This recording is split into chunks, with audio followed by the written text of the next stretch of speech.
कैसे आप सब? उम्मीद करती हूँ खैरियत से होंगे। मेरी आवाज़ थोड़ी सी ख़राब है क्योंकि मेरी तबीयत ख़राब है, इसलिए आप लोग भी अपना बहुत सारा ख्याल रखा करें। आजकल जो मौसम चल रहा है इसमें बहुत ज़्यादा लोगों की तबीयत ख़राब हो रही है।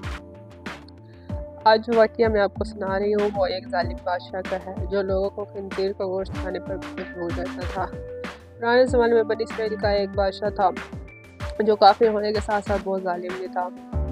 जो लोग खंजीर का गोश्त खाने पर जो लोगों को खंजीर का गोश्त खाने पर बहुत ज़्यादा मजबूर करता था। जो आदमी उससे इनकार करता उसे सख्त सज़ाएं देकर हलाक करवा देता था। फिर उस ज़माने के सबसे बड़े आबिद को बादशाह के पास लाया गया।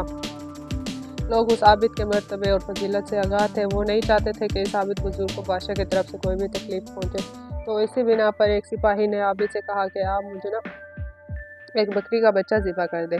जब बादशाह कहेगा कि इस आबिद के सामने खंजीर का गोश्त रखे तो मैं वही बकरी के बच्चे का गोश्त जो है वो आपके सामने पेश कर दूंगा।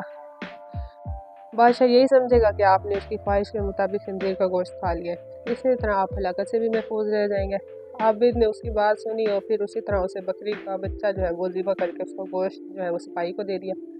जब आबिद को बादशाह के सामने लाया गया तो बादशाह ने हुक्म दिया कि खंजीर का गोश्त लाया जाए।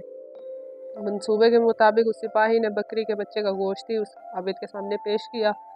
बादशाह ने कहा कि मेरे सामने ना खंजीर का गोश्त खाओ। उस आबिद को कहा। आबिद ने कहा कि मैं हरगिज़ ये गोश्त नहीं खाऊंगा। ये सुनकर सिपाही थोड़ा सा हो गया कि मैंने इसे कहा भी था कि ये बकरी के बच्चे का गोश्त मैं आपके सामने रखूंगा, फिर ये इनकार क्यों कर रहा है। इशारे से उसने ना उस आबिद को कहा कि ये वही बकरी के बच्चे का गोश्त है जो आपने दिया था, आप बिला झिझक इसे खा लें। लेकिन आबिद ने बादशाह के सामने वो गोश्त खाने से इनकार कर दिया।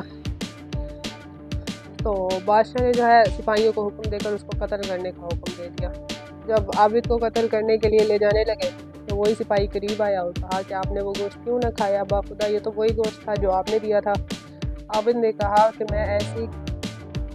इसमें ऐसी कोई बात नहीं है, बल्कि इस बात से मैं डर गया था कि लोग मेरी वजह से फितना में मुब्तला हो जाएंगे, क्योंकि जब भी किसी को खंजीर का गोश्त खाने पर मजबूर किया जाएगा तो लोग कहेंगे भला आबिद ने भी तो मजबूर होकर हराम गोश्त खा लिया था, लिहाजा हम भी खा लेते हैं। इसी तरह लोग मेरी वजह से बहुत बड़े फितने का शिकार हो जाएंगे और मैं लोगों के लिए फितना हरगिज़ नहीं करना चाहता हूँ। ये कहकर आबिद खामोश हो गया और जलाद ने उसके सर तन से जुदा कर दिया।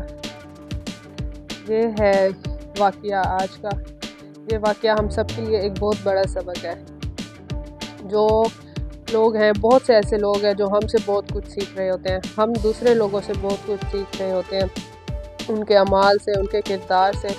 तो इसलिए हमें चाहिए कि हम अपने अमाल और किरदार ऐसे रखें कि ना लोग हमसे पॉजिटिव चीज़ें सीखें और हम भी दूसरों से पॉजिटिव चीज़ें सीखें। उम्मीद करती हूँ कि आप इस वाक़ये से अच्छा सबक हासिल करेंगे। वीडियो को एंड तक लाजमी देखिएगा। फॉलो, मुझे लाइक, शेयर, कमेंट भी करते रहा करें, सब्सक्राइब भी कर दें। मिलूँगी आपसे अगली वीडियो में, तब तक के लिए इजाज़त दें। अल्लाह हाफ़िज़।